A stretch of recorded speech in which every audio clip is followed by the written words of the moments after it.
Hello అండి, నేను doctor Soumya. ఈరోజు మనం విజ్డమ్ టూత్ అంటే జ్ఞానదంతం గురించి మాట్లాడుకుందాం.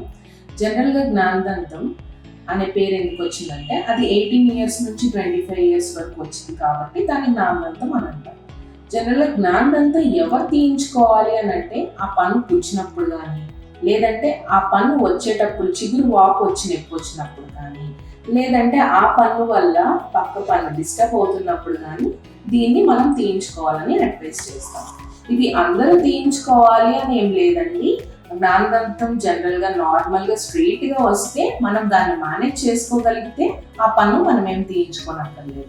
అండ్ కొంతమంది ఈ పన్ను తీయించుకుంటే మన జ్ఞానం పోతుందా అని అడుగుతారు. అలా ఏం ఉండదండి, మీ జ్ఞానం మీతోనే ఉంటుంది. అండ్ పై పన్ను తీస్తే కళ్ళకి ఏమైనా దెబ్బతింటుందా అని కూడా భయపడతారు. అది కూడా ఏముండదండి, అవన్నీ మిత్స్. సో నొప్పి వచ్చినప్పుడు దాన్ని నెగ్లెక్ట్ చేయకుండా తప్పకుండా డెంటిస్ట్ అపాయింట్మెంట్ తీసుకోండి.